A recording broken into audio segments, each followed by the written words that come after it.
Good morning, Skallywags! Boo here with another mindless drivel, and yes, I'm back in my robe and my PJs and my Batman pants. I got those going on for me, so looking pretty styling right now because, well, we're still on quarantine. And full disclosure, I've actually been running a fever for about the last 24 hours, on and off, but it keeps breaking and it keeps going up and down. So fingers crossed that I don't have the Rona. But I'll keep you posted on that. Having said that, so what to do during a quarantine, during a lockdown, during a long period of time where you're stuck at home with very little to do. But if you've been on social media at all, then no doubt you have heard by now of a little 7-part docuseries on Netflix called Tiger King: Murder, Mayhem, and Madness. And oh dear God, is that name quite fitting. Well, today I decided to break down and, well, check out Tiger King myself. And after only getting 2 episodes into this 7-part series, I knew I had to get on camera, regardless of how crappy I look today. I had to get on camera and just talk about this beauty, this gem, this glorious thing that Netflix has graced us with. So basically what I'm going to do today is right now I'm going to talk about the first 2 episodes because I've watched the first 2 already. Then I'm going to go back, watch episode 3, give some more thoughts. Watch episode 4, give some more thoughts. So on and so forth. So let's just jump right into this thing. So right off the bat, you're probably wondering, well, what's the show about? And I really can't help you there. 2 episodes in, and I honestly have no idea, other than basically you've got a cast of characters, and I think it's safe to call them a cast of characters, because they genuinely feel like caricatures of real people. Dogs howling and sirens. That's always good background for a video. She thought so. Gotta stop looking at the viewfinder and look at the camera. It's not here, it's there. Okay, putting it simply, the world of big cat sanctuaries has more drama than a Real Housewives reunion special, except that the Real Housewives are like drunk 13 and 14-year-old high school students that all just found out that their significant others had slept with everyone else in the room. We're gonna go ahead and call him main character, is one Joe Exotic. More sirens. Joe is a homosexual, white trash, aspiring country singer, polygamist, gun fanatic from Oklahoma, with one of the most glorious mullets you've ever seen in your life. And Joe's arch nemesis, Carol Baskins, who is a multimillionaire from Florida who apparently lives in a trailer on like this giant, huge, gated, wonderful property. Well, these two basically hate each other, and they've been going back and forth for years. You see, back in the day, Joe used to travel around with his cats. He would put on shows in like local malls and things, even working magic into the act and things like that. And then once he built his zoo there at his home, he would allow people to come in, pay their admission, and then they would actually get to sit in a big circle where they would then bring in a couple of tiger cubs and let the people pet them and, play with them and just interact with them on a, person to cat right there kind of basis. Well, a part that I do not understand as of yet, again, I'm only 2 episodes in and they really haven't explained why she feels this way. Carol basically sees that as being animal abuse and exploitation. Our mission is to ban the private possession of these magnificent animals. So they've been in and out of court for years now, to the point where Joe no longer does his traveling show. He no longer does the mall thing because Carol would be contacting the malls and telling them, hey, don't bring this guy in. And now basically just has his home zoo or sanctuary or whatever you want to call it. Joe, meanwhile, just thinks that Carol is a crazy person whose tigers and big cats actually live in worse conditions than what he has. And at one point, even took a helicopter over her house and had to be talked out of dropping live grenades onto her property from the helicopter. Like you do. Now, meanwhile, and keep up with me here because I know this is going to be all over the place because I don't know how else to explain it. You do have several other side characters that are making this story just, oh God, Oh God! First and foremost, you have Doc Antle, another guy with his own big cat sanctuary. It's not just tigers; there's all kinds of big cats, and they got monkeys and stuff too. But they never talk about those. And he's over in Myrtle Beach doing his thing. And what makes him so interesting is, it's kind of like, one might suggest that it's a sex cult. Yeah, please, it's a sex cult. Basically, he brings in these teenagers, female teenagers for the most part. I think there's one or two males, although one of those males is his son, which makes it even weirder. But these teenage females, they come in as interns. They then live on his property, starting out in absolute squalor. They actually talked to a woman who used to be one of these interns, and she would talk about how there were roaches just everywhere. Like, you would go to make a sandwich and there would be roaches in your food, and you would just kind of brush them off because that's just how it was. But that you could actually rise the ranks into not only someone who takes, more care of the animals and things, but to actually be one of Doc's wives, of which it said that he has upwards of like 9 of them, by sleeping with Doc to basically achieve enlightenment through his penis. That's not a joke. They literally refer to this guy as Bhagavan, which literally means Lord or friend of God. Basically, he was raised with this Dalai Lama looking guy, and, like many others, it turned into a sex cult / tiger sanctuary. And so far, the only real other big time kind of side character we have is Mario and so far, the only other kind of big side character we've been introduced to after only 2 episodes is Mario Tabro, a former drug trafficker from Miami who was literally busted stuffing drugs into live snakes. 223 snakes to be exact. And he's actually said to be one of the big influences behind Tony Montana from Scarface. So that's just character introductions. So far, I haven't even touched on like half the stuff that's happened in the first 2 episodes. Like the fact that Joe is married to 2 men and does country music videos about his 2 husbands and also about tigers. I saw Tiger saw me. Or like Joe's employees who also live on his property in like these old rundown motorhomes that have like no running water. They only have one air conditioner to like cool the whole place down. They literally said it could be 120 degrees in there at times. And they're eating, basically, they get expired meat from grocery stores, Walmart and stuff. The employees then get to pick the expired meat first, and then whatever they don't take is fed to the cats. Or the fact that Joe actually breeds the cats and then sells them throughout the country, even though that's illegal. He still does it, basically saying, these are endangered animals, so, what better way to increase the population than by breeding them, which, to be fair, I kind of agree with you, Joe. And Joe says that if anyone actually ever tries to come in to shut him down, that it's gonna be another Waco. You're an animal rights person, and you try and come into this facility, this is what you're gonna be greeted with. You guys do remember Waco, right? That happened back in like the early 90s. FBI screwed up the Branch Davidians, all that fun. Look it up. There's even a scene where Joe actually goes to a pawn shop to buy ammunition for his guns. And after he buys the ammo, the guy behind the counter literally, completely casually says, "Do we need explosions today?"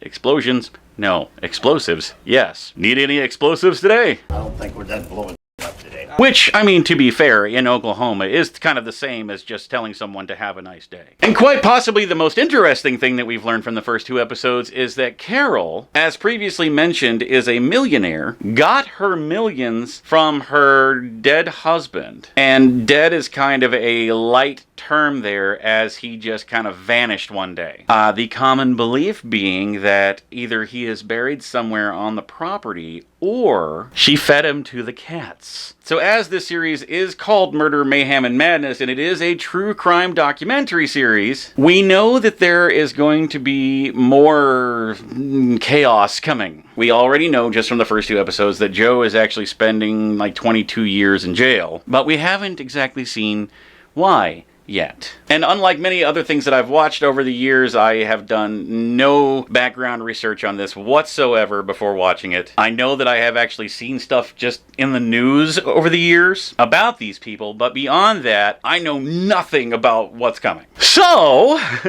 this is going to be interesting because now I'm going to pause the camera. I'm going to go watch episode 3, and I'll be back in just a few minutes to kind of give you an update on what's happening. So basically this is turning into kind of a review slash reaction type video. So, I mean, hopefully this is as fun as it is for me to make, but you really just need to go and watch the series now. Then come back and maybe watch this, or I don't know. But I'll be back here in just a second after watching episode 3.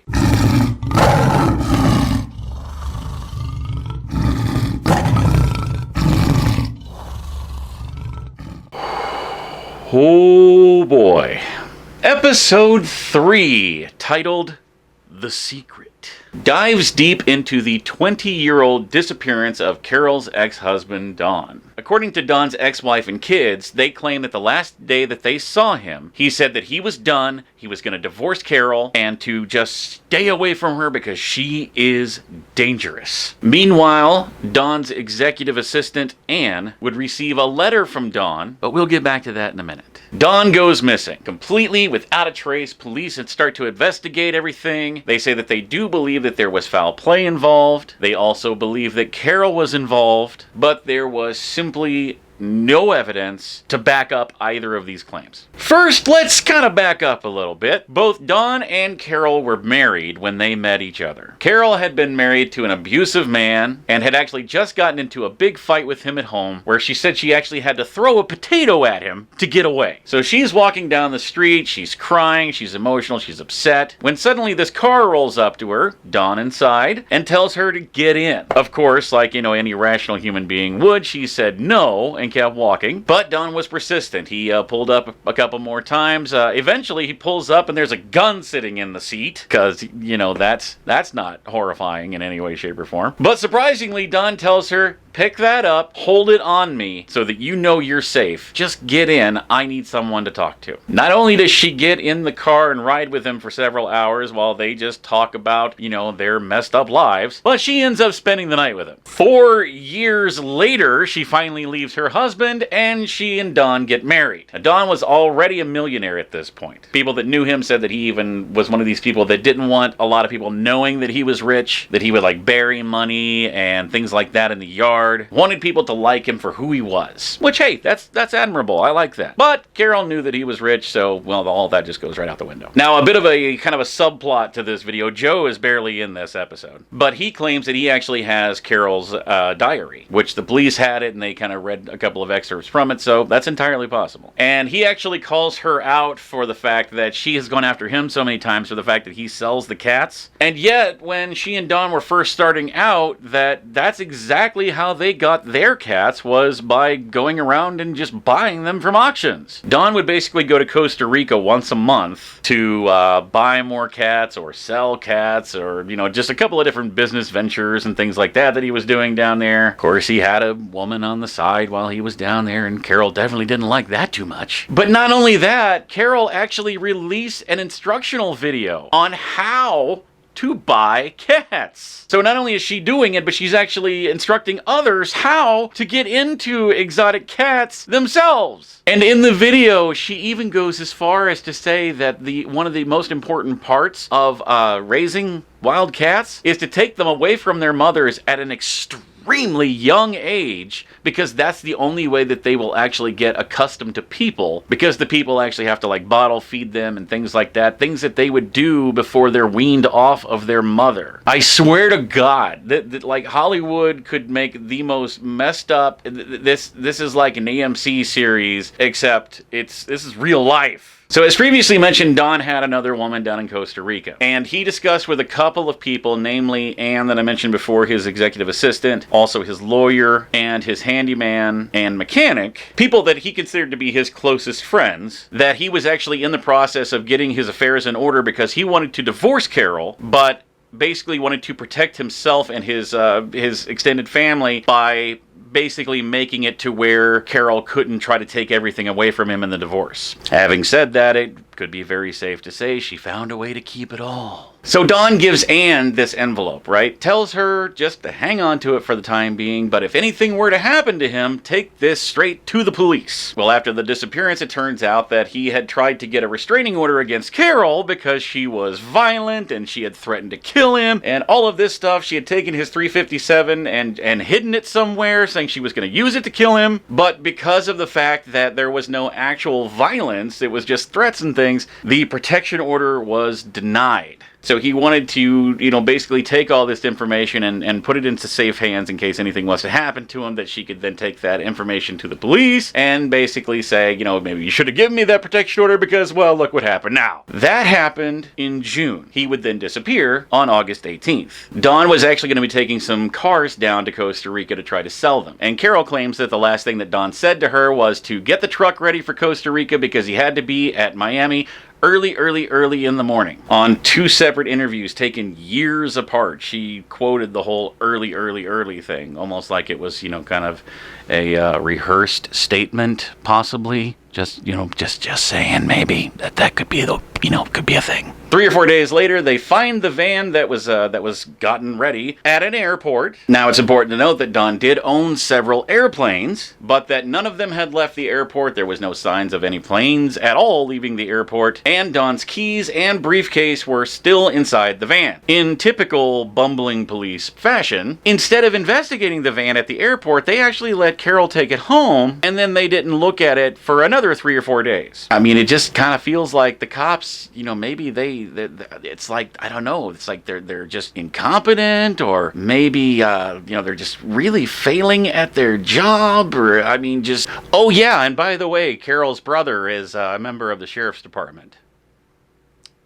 So there's that. Meanwhile, in one of the best parts of this episode, Joe cuts back to Joe, and he's got the diary there, and it shows that Carol felt like she was boxed in, and she needed to find a way out. So, mentioned before that Joe's kind of a country music enthusiast. He made a music video called "Here Kitty Kitty." Oh, here, kitty, kitty. Mama made this for you. In which Joe is singing dressed like a priest while a Carol lookalike follows him around feeding pieces of her husband to tigers. And oh god, it is wonderful. Yes, props to Joe. Props to Joe. I commend you, sir. So during this entire thing, basically, there's only one person that anyone is looking at, obviously. Dawn's kids actually wanted Carol's meat grinder to be tested for DNA.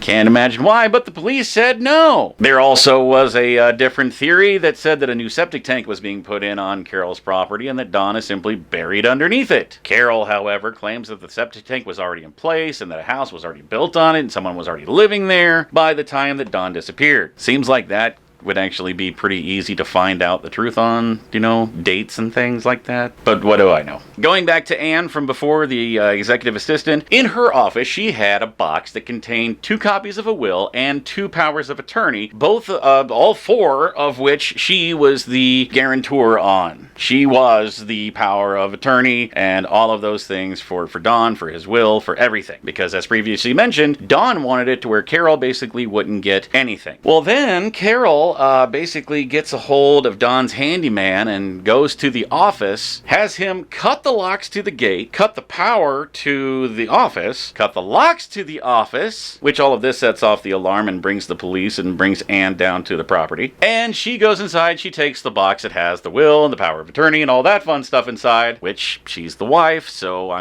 there's not really much that the police can do there. And it's funny, whenever she brings the will back up to attorneys, Anne is no longer the power of attorney on there. Carol is. And the strangest thing here, but the wording on the document itself, where usually people say, upon my death or inability to make decisions. Well, his didn't say that. His said, shall not be affected by any disability or disappearance.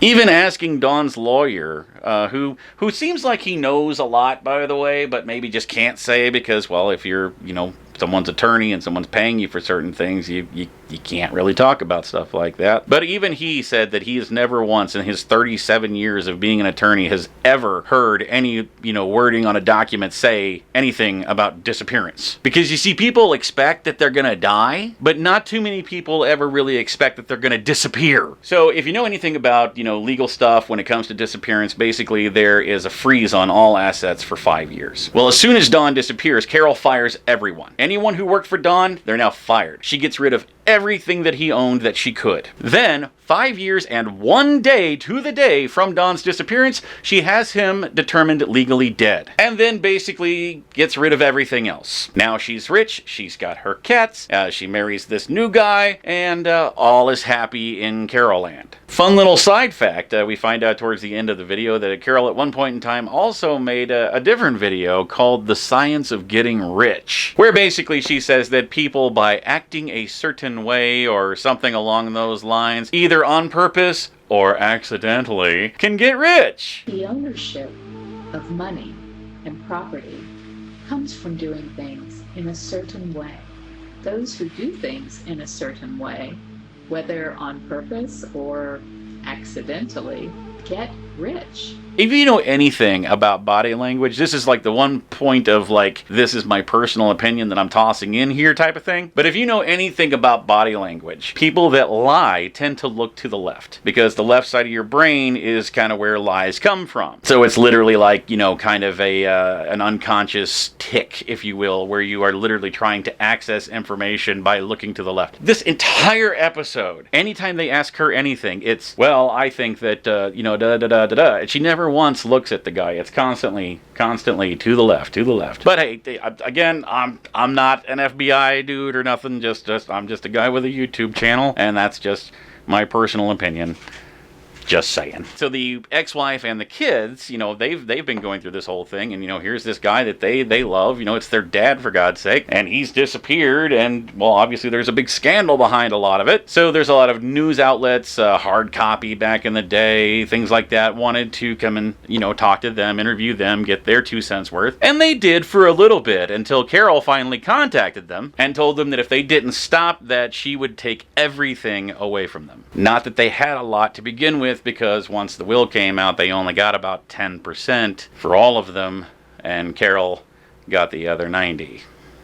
So yeah. And it ends on a nice little stinger where basically Joe says that he's taking on Carol because nobody else will. And that's episode 3, The Secret. And what a secret it was. I swear to God, this is like better drama than any TV show I've ever watched, and we're only 3 episodes in. We're not even halfway done here yet. So, to avoid, making this video 3 hours long, on to episode 4.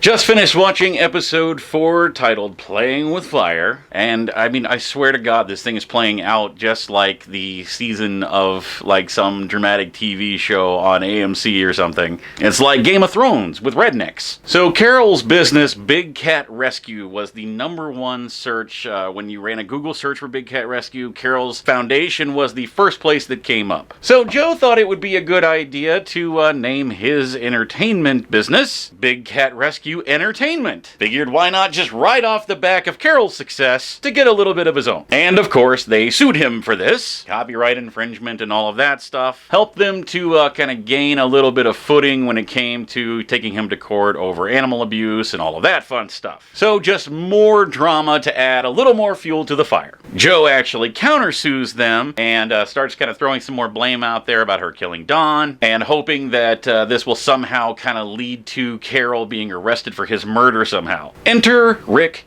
Kirkman, a producer and reality TV show maker, who at this point in time during the story decides to approach Joe about making a reality show called Tiger King. Kind of where the name for this whole thing kind of started from. Of course, Joe jumps on board with this thing. However, Joe already had an internet show that he was doing where he did a lot of bashing towards Carol. Basically, he had this blow-up doll that he would dress up like Carol and put a name tag on it that said, "Hi, my name is Carol." And he would, well, we'll just say do bad things to it, putting things in its mouth, things like that, and pointing a gun at it all the time, threatening to kill it. So Joe basically told Kirkman that we can do the reality show if you also produce my internet show. Well, Kirkman's like, I could really care less about your internet show. Sure, why not? So the budget for the internet show suddenly goes, sky high and all of this fun stuff, gives them lots more production value, that type of thing. They were basically instructed to record everything. Kirkman's cameras rolled 24/7 practically. Eventually, Joe will get sent an email of some of Carol's employees that had killed some rabbits, and they had posted with the dead rabbits, and they were smiling with these dead rabbit bodies in their hands. So Joe took to his internet show posting that just to,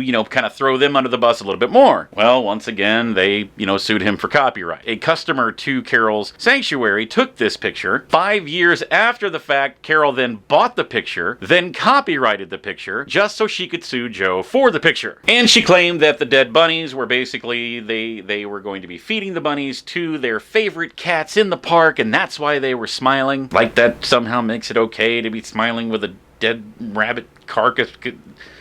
Okay. They also showed up at Carol's sanctuary to put on protest, dressed in a bunny suit with blood on it and stuff like this. Just, like a bunch of high school kids going at it with each other. Just drama back and forth. So finally, the court stuff kind of comes to a head, and Carol sues Joe for $1 million and wins. They don't even let Joe take it to court to kind of fight it. Basically, they're just like, we're not going to hear anything from Joe. You just win. You get $1 million worth of money or assets, that type of thing. Well, Joe didn't care. He's got this reality show coming down. So, yeah, we'll make a bunch of money off of that. And that's going to give me fame and money and all sorts of stuff. So screw her. Who cares? But this list of stuff that comes out that she's wanting to take from him, it includes like a tour bus, a semi, all the way down to like lawn chairs was on this list of stuff. So Kirkman has been shooting all this footage and getting a lot of really good stuff, but all of it's really going to Joe's head. He's getting really egotistical. Well, meanwhile, there's a network that's actually been negotiating with Kirkman for the reality show. They want to buy it. But of course, in typical, redneck Game of Thrones action, that can't happen, or else we wouldn't have a documentary series on our hands now, would we? So one day, while Joe is away at a funeral, the building that housed the studio, both for the internet show, it also had all the editing equipment for the reality show, all the footage that they had shot, and it also just happened to be where they housed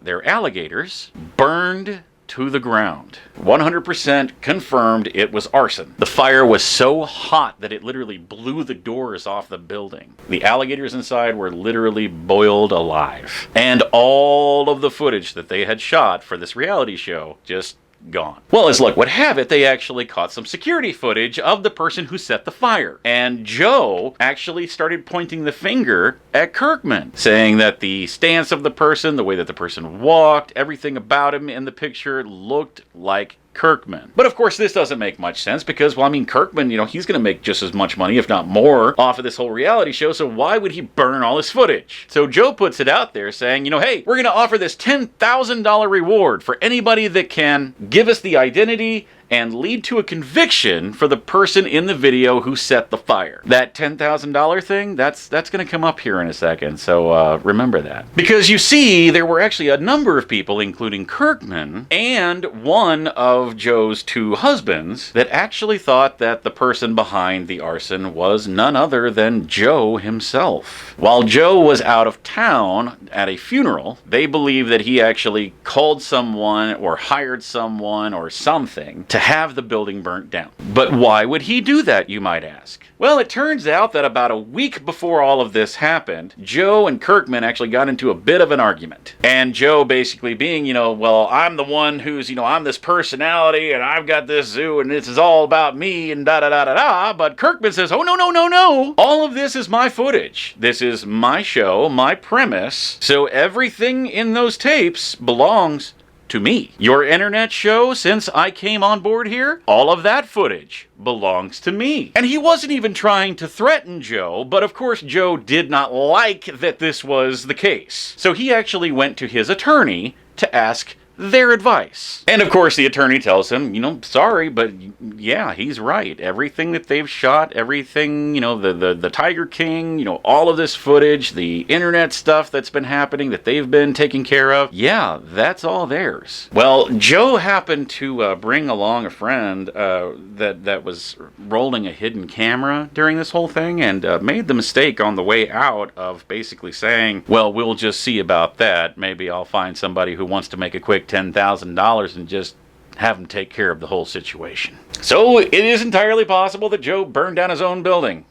I don't know. So now, not only have they lost all of this stuff, they've lost their alligators and all of these things, they've lost this building, they've got to try to rebuild this building, but this whole lawsuit thing is still happening. So to try to kind of confuse things, Joe starts changing the deed to the place, signing it over to his husband, signing it over, back over to Joe, back over to the husband, basically back and forth just to try to confuse the whole lawsuit. But, well, Carol's a millionaire, so her lawyers kind of know what they're doing. So it really didn't slow things down at all. As a matter of fact, it actually kind of amped things up because now Carol starts actually going after Joe's employees and eventually even went after Joe's own mother. In fact, the legal battles with his mom actually ended up bankrupting his mom. So at this point in time, you kind of start thinking like, oh my God, Carol is this horrible, horrible human being. How could she possibly do this to someone's mother? Yeah, about that. Turns out that that whole deed back and forth thing, at one point in time, Joe basically put a piece of paper in front of his mom, was like, hey, could you sign this for me real quick? Yeah, he signed the deed over to his mom, so he kind of dragged her into it. I'm not saying that Joe's a bad guy, I'm just saying that Joe kind of acts before he really thinks, and he doesn't know when to shut up, so he kind of invites a lot of this stuff onto himself. At least that's the impression that I'm getting at this point. So at the zoo, things are getting horribly bad. Joe he's broke. I mean, his mom's now broke because of him. He's losing everything. They can't even afford enough food to feed the cats. So basically, Joe decides there's really no no alternative here. He actually calls Carol and Howard and he says, look, let's make a deal here, okay? My busy season is the summertime. The wintertime is slow. I don't make any money in the wintertime. So how about I make you monthly payments, but the payments will be higher in the summer and lower in the winter. And at first, Howard's like, you know what? That's fair. Sure, we can do that. But as soon as Carol gets on the phone, all of that kind of goes out the window. She basically says, you know what? Sure, we can do that. But I want your mom's house as collateral. Enter a man by the name of Jeff Lowe. Jeff Lowe basically is just this like millionaire guy. He's kind of like a playboy type dude. He frequents in Vegas and he owns this big mansion and all these fancy cars, Ferraris and all that type of stuff. And he also has 4 cats of his own. Well, he steps in and he's like, you know what? I'm going to financially back you in exchange for letting me keep my cats here. So of course Joe is like, yeah. So Jeff actually has the money to actually kind of fight back to Carol for once. And things kind of start looking pretty decent for a change. But meanwhile, Jeff, he's kind of like taking some of these tiger cubs, putting them in a suitcase, and then like taking them to Las Vegas, rolling them into hotels, and then using them as bait to pick up women for like big orgies and things, because he and his wife are kind of polyamorous and just a certain kind of magnet comes to mind here that I could use. It's a bit of a pun. I'm not gonna do that, but I'm sure you can probably figure out where I'm going with that. There's cats, magnets, and like a cat magnet kind of thing. You hear what you get what I'm going at.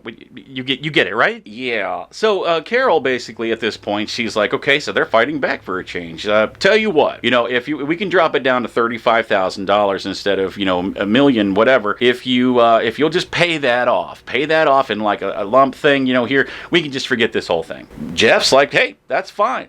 Writes out a traveler's check, hands it over to her. Boom. done. Well, because Jeff is now kind of taking care of a lot of this stuff, Joe's lawyers actually suggest, why don't you sign the deed over to him? And that way it's kind of like a fresh start for things. It's a new zoo. You know, he's actually got the money to fight, so any legal problems that might come along, you know, he can take care of it. So Joe's like, yeah, you know what? That sounds like a great idea. Sure. Turns out, hey, guess what? Jeff doesn't exactly have the money that he claims he does. You see, the mansion was rented. He was behind on his Ferrari payments. I mean, he had money, don't get me wrong, just not the kind of money that he originally claimed to. See, turns out that Jeff is kind of a con man, and things are kind of going downhill because basically Jeff stole the zoo right out from underneath Joe. And that's episode 4. So things are getting interesting. We got new players coming in, and yeah. I mean, I'm fascinated to see where this thing goes. So check it out, episode 5, and we'll be back.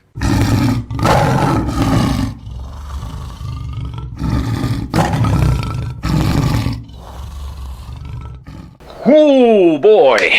Okay, so yes. So I actually checked out episodes 5 and 6 together. Just the whole doing one episode at a time thing. It was kind of getting, I know the video's a little lengthy, so yeah, let's try to speed things along because I like to ramble. So squeezing 2 of these into one here. Here we go. Episode 5, Make America Exotic Again. So Jeff comes in, he steals the zoo out from underneath Joe, and right away he fires like half the staff. He also brought in his own handyman, a guy named Alan, and actually kind of starts making a lot of improvements around the zoo. They built a new alligator house, they did all this kind of neat stuff, they're like making things nice around the place. He even found a guy in town, a man by the name of James, who owns like some strip clubs and bars and stuff like that, to be another financial backer for things, and even builds a pizzeria, so now you can sit out on a patio and eat pizza right with tigers next to you. What's Joe doing all this time? Well, he decided to run for president. Of course he had 0 chance of winning, but the campaign was fantastic. I mean, obviously the whole thing was a publicity stunt from the get-go, but it would have been great if it had worked. I mean, instead of Trump, if we have, you know, Joe Exotic President Exotic. I mean, just oh God. When, of course, that did not pan out, he decided, let's take things down a notch, and I can at least run for governor. I mean, if Jesse the Body Ventura and Arnold Schwarzenegger can be governor, then surely Joe Exotic can be governor too. And of all people, his campaign manager was the manager at the ammo counter at Walmart, who, believe it or not, is probably like the only normal human being and probably the most genuine human being that in this whole show. He just seems like a normal guy who actually like cares about people and cares about the cats and cares about Joe, and it just seems like a legitimately good guy. So what was the campaign like? Well, you know how a lot of candidates, you know, they gotta like shake hands and kiss babies, and like they've got their little flyers and their little buttons and their bumper stickers and things like that. Yeah, Joe didn't have that. Instead, he gave out condoms because you're screwed if you don't vote for him. But a condom is for when you... So is he saying that the condom is if you don't vote, or... How is... What? More sirens! During all of this, of course, Joe kind of seems to forget about the zoo a little bit. And Jeff decides, you know, why am I paying for you to run for governor? And he kind of pulls the plug on the funding for the campaign. Well, at this point, Joe starts getting really paranoid, thinking everybody's out to get him and all this stuff. He's even shooting a campaign video inside one of the tiger pens, and is convinced that somebody put something on his shoes that made the tigers want to attack him. Simply, basically, because the tiger smelled something on his shoes, became fascinated with it, and like drug him off. I mean, he was fine, but kind of scary situation there for a second. Not only was there a lot of paranoia, but apparently a lot of meth started making its way into the zoo and around the zoo. Can you imagine tigers on meth? There's a horror movie waiting to happen. Unfortunately, the person who was affected most by this whole meth thing was Travis. Travis, of course, I don't remember if I mentioned Travis now, but he was the second husband of Joe. He had 2 husbands. There was John and Travis. As they often do, things kind of start crumbling all at the same time, and Joe's marriages weren't immune to this. Turns out both of his husbands were straight. Travis was basically sleeping with every woman employed by the park, and was also going to James's strip clubs and sleeping with all the girls there, and all sorts of just really getting around. And meanwhile, John also was not only dating the girl that like worked at the gift shop or the front desk or I forget where she worked at, but she worked at the zoo and actually got her pregnant. And they decided they were gonna get married. Joe was completely crushed by this and started getting really paranoid when it came to Travis. He like wouldn't let him leave the grounds or anything. You can't go into town, you can't go visit your brother or whatever, or your mom and all this stuff. I might actually be kind of mixing the two of these together, but he wouldn't let him leave, that's the point. And meanwhile, Travis, while saying, you know, I'm not gay, but I do care about Joe, obviously. I mean, I married him, but he was saying like, you know, he would go to Joe and say like, I've got, you know, all these feelings and all these problems and things, I really need to talk to you, but Joe wouldn't listen for more than like 5 seconds and he'd just walk away. So Travis really gets off on the meth and starts like carrying a gun with him everywhere, and he's like pointing it at people and joking around like, and like would even wake people up with the gun in their face. So no one thought anything of it whenever he walked into a room and stuck a gun up to his head until he pulled the trigger. He was standing underneath the camera, so they didn't actually like catch this on camera, but they caught everyone's reactions in the room, including like the campaign manager guy and all this stuff. So yeah, he killed himself. Well, now Joe is completely alone and he loses it. To add to everything falling apart, Jeff and James both decide, you know, they start talking and they decide, we hate Joe, let's just kind of move our operations over to Vegas. And that whole thing with the Tiger Cubs and the hotels and all of that stuff would actually end up getting Jeff in some trouble. Thus begins the rolling of the ball downhill. And Joe just kind of, you know, slipping into his well of madness and sorrow and whatever. I don't know, I'm being dramatic here. Meets a guy named Dylan. Now, to be fair, Dylan seems like a genuinely good guy who genuinely cares and loves Joe. But 2 months after Travis's death, Joe is now getting married to Dylan and actually invites Travis's mother to the wedding. She shows up and she says it's just her, like the cameraman, and like a flower girl, and that's it. And like the whole thing was just so that it didn't look bad on Joe for him to be marrying somebody else. But all of this was basically just because Joe was losing it. Not only losing it, he also lost the race for governor.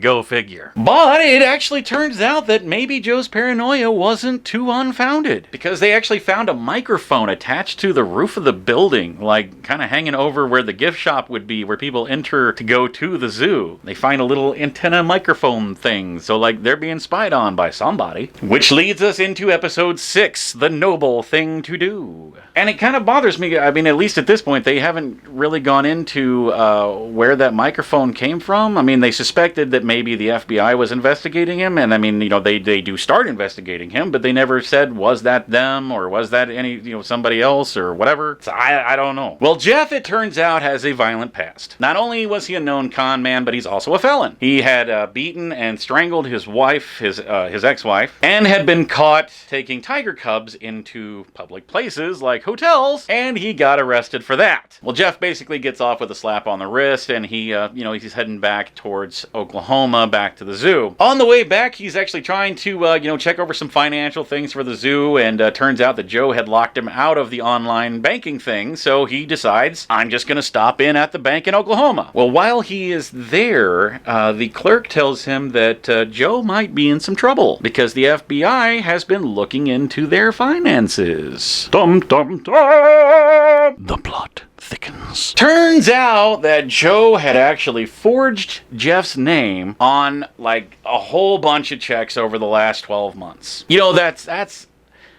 just a little it's a little illegal to do that. Ever. So basically Joe has, you know, now been embezzling money from the company that he used to own and now is running from his business partner slash cohort slash guy that saved his butt financially. So Jeff confronts Joe and they have this giant screaming match, and Jeff, there are too many people with a name starting with J in this show. It makes it really confusing when you've got Joe, Jeff, and James are like 3 of the main guys, and then there's John, and then I think there's another John, and then I'm just saying, Get more diversity with your name lettering. So basically, realizing that he's screwed and he's probably going to be, brought in on charges from the FBI, Joe decides, you know what? I'm just going to move. How about that? That'll solve everyone's problems. I can run away. I can just get out of here. I'm just going to move. And he does, but not before kind of taking all of the records, all the hard drives, all the files, everything that shows everything that's ever happened here, especially when it comes to finances and stuff, takes it out in the field, throws a bunch of gas on it, and sets it on fire. Then in the middle of the night, he shows up with a truck to pick up some of the cats, and he takes some of them off to California, and apparently a couple of them even came here to Branson. So hey, that's kind of cool. There's a tiger sanctuary just a couple miles right outside of town.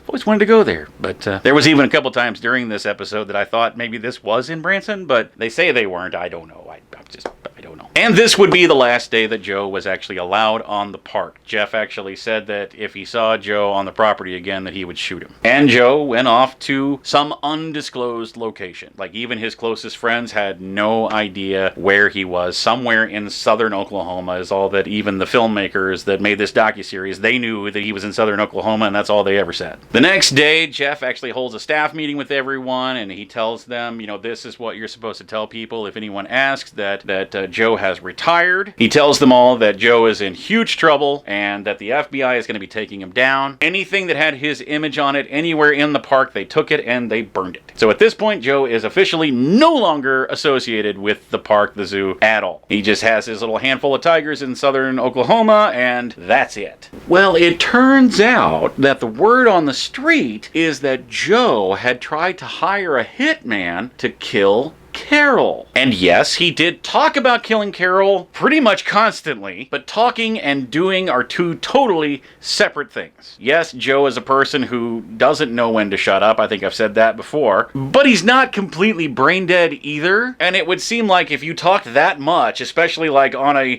your own television station basically, constantly about killing somebody, that if they were to end up dead, you're gonna be the main suspect. Regardless of any evidence, you're who they're coming after. So as much as he talked about it, even if he wanted to actually do it, I don't feel like he ever actually would. And Jeff and James, John Jacob Jingleheimer Schmidt, too many freaking J names, are the ones that kind of got this rumor started. You got Jeff, he's a felon, we talked about that. Well, you remember Alan, the guy that Jeff brought on as a handyman? Well, he too is a felon, who's got the little teardrop tattoo thing under his eye. And in case you don't know, that usually means that they have killed a person. And Alan had recently disappeared from the zoo. James, meanwhile, he is not a felon, but is also considered to be a pretty big con man, and actually sold a stolen Hummer to one of Joe's best friends. But charges on that hadn't come up yet, so for the time being at least, James, not a felon. So James and Jeff get together, and they kind of have a little chat about Joe. And they're like, what we should do? We should just call up Carol and offer to give her Joe's head on a silver platter. So they call, and seeing that the number is from the local area, Carol decides not to answer the phone. But then she gets a text message basically telling her, hey, we got all this dirt on Joe. He tried to kill you, so we should talk. But, Carol, being a not stupid individual, calls the authorities instead of calling them back. So the next day, James receives a phone call from the Fish and Wildlife Administration. Department? Fish and Wildlife Department? I don't know. Basically, because there's animals involved, it didn't go to the FBI, it went to them. And James, being the slimy little Louis Anderson-looking guy that he is, decides that he's going to become a confidential employment. Decides that he's going to become a confidential informant for the authorities. What a piece of crap. Like, really, if you watch this thing, I hate this dude. I want to punch him. Yeah, I've seen some liars and some low people in my life, but these two, Jeff and James, just how anyone would ever believe a word coming out of either of their mouths is just, oh God. So James tells them that Joe had hired Jeff's right-hand man, Alan. Seriously, are you keeping up with even half of these names at this point? Because believe it or not, there's going to be more names here in a little bit. To be his hitman to kill Carol. He claims that they actually all sat there in the office and even pulled up on Google Maps this path that Carol takes every day when she's out riding her bike, and that he had planned out you could stand in this bush here and you could shoot her as she comes by, and you could stand here and do it from here and whatever. whatever. So they actually sat there and planned this stuff out. I mean, the thing is, though, they sat and talked about killing her all the time. And the feds basically tell Carol that a hitman is actually on his way to her now. Because, you know, that won't, like, freak a person out and make them not go on the path that's going to, you know, whatever, help them catch the dude. But Alan, as previously mentioned, had disappeared and now isn't even, like, responding to anyone's phone calls or text or anything. But after a while, they finally do manage to get a hold of him, but he's not in Florida where Carol's at. He's in South Carolina. So their whole plan is now out the window, because he's not going down there to kill Carol. He went back home to South Carolina instead. More sirens. I just hear this like long before I heard the sirens, the dogs were howling. That was a beautiful impression, I know.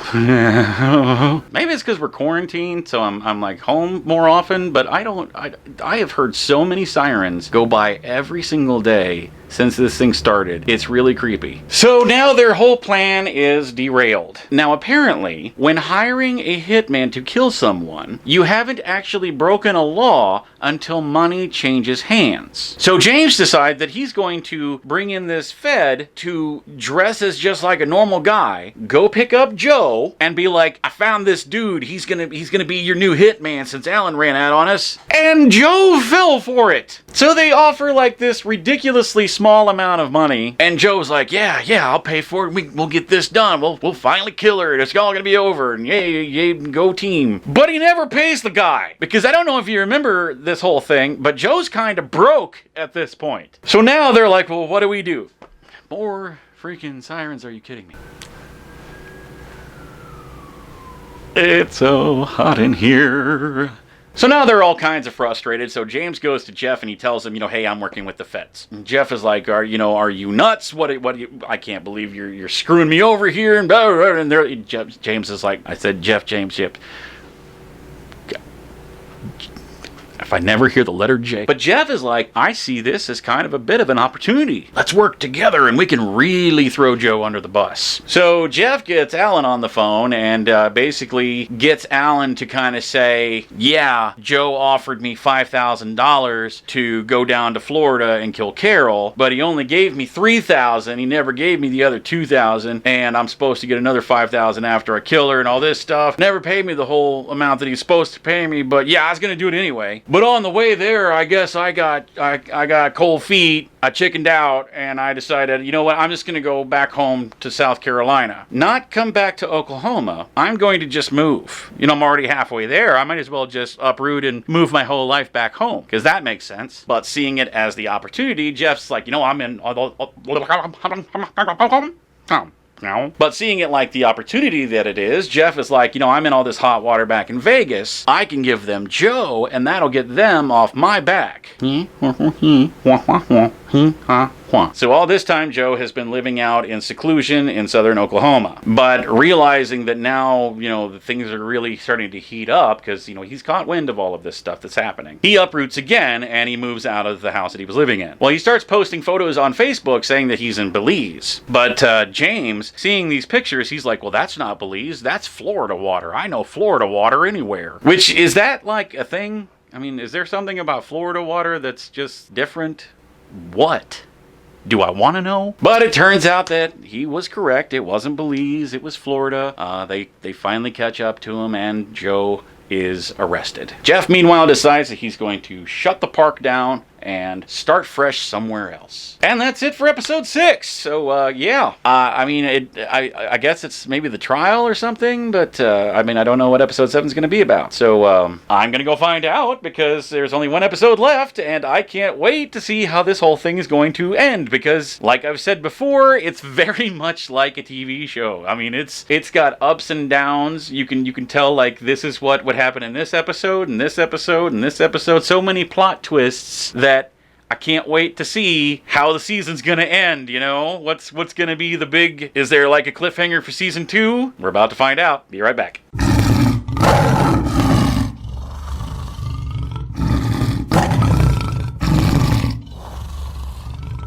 Oh Wow. I just finished episode 7. Just finished the season for Tiger King, Murder, Madness, and Mayhem, or whatever, some combination of those 3 words. And I called it. I totally was like, this is going to have some big cliffhanger type thing for a season 2, just like a Game of Thrones with rednecks thing would be. And it absolutely did. So it starts off that Jeff lets the FBI into Joe's house. Or his former house. They tear through everything, they dig up the yard, and in doing so, they find 5 skeletons of cats that had been shot in the head. Basically, they don't feel that the whole hitman thing was really strong enough to convict him. They didn't think they were going to win, so they're like, well, we need as much as we can get our hands on to go after him with. So they figure that killing a wild cat, that's a pretty big charge to go after somebody with, so let's go with that. And Joe does admit that he did euthanize 5 tigers, but said that they were sick, and there's not exactly, you can't exactly take them to a vet, and when they are terminally ill and there's really no other option, that you can either put a dart in them or you can shoot them between the eyes, so he went with the latter. But between the hitman for hire situation, the killing of tigers, the selling of tigers, he's looking at a total of 79 years if he's found guilty. Meanwhile, Jeff has moved to the southern end of Florida near the Texas border to build their new zoo. And he has teamed up with a man named Tim Stark,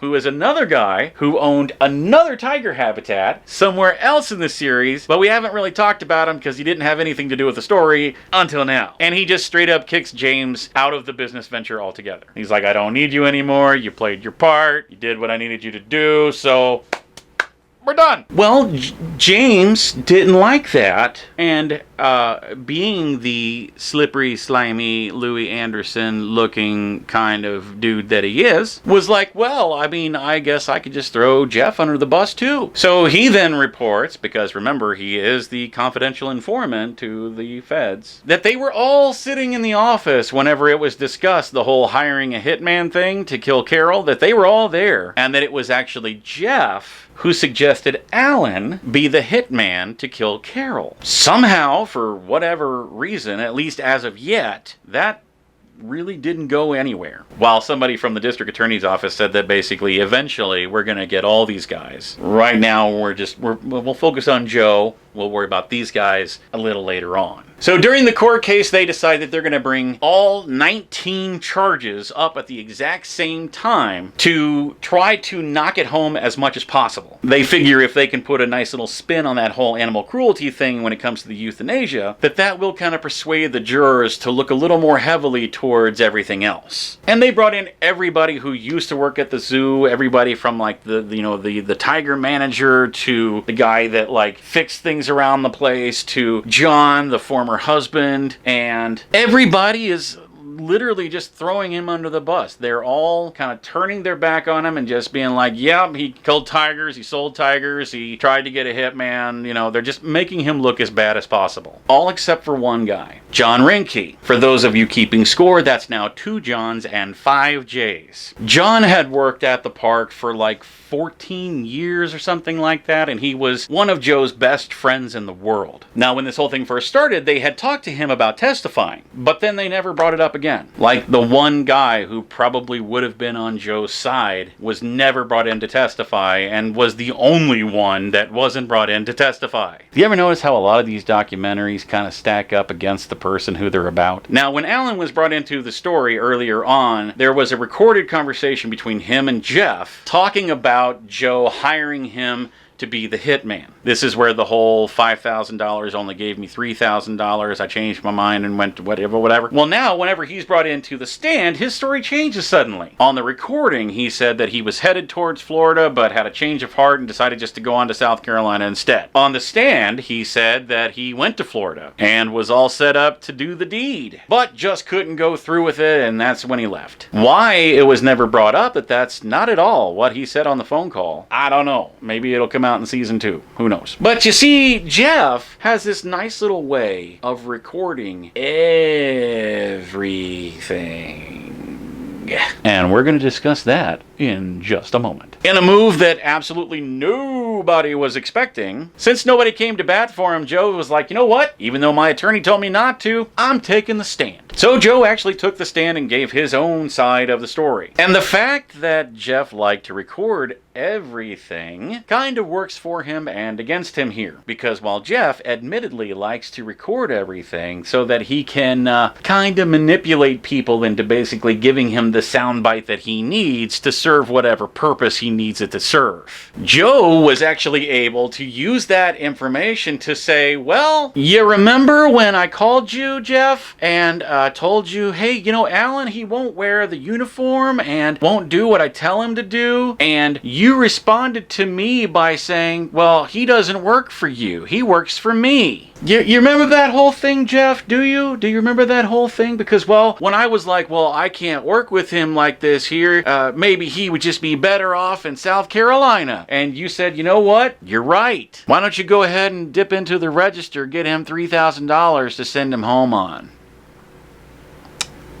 Whoopsie. But like many other things in this case, that went nowhere. So Joe is found guilty and is sentenced to 22 years. Oh my God, there's more sirens. It's really getting old. So in the end, Joe is found guilty on all 19 charges and is sentenced to 22 years in jail. And so closes the case of the Tiger King. Or does it? Oh no, it would be a disappointing season ending if it didn't have some kind of major twist at the end, right? Well, the next thing we see is Dylan, Joe's new husband, walking into a storage shed with the manager of said storage shed about to cut open a, well, storage shed. What was inside, you might ask? Files. Computers, hard drives, on everyone and everything that has transpired over this entire thing. Animal trafficking, animal abuse, Carol, Doc,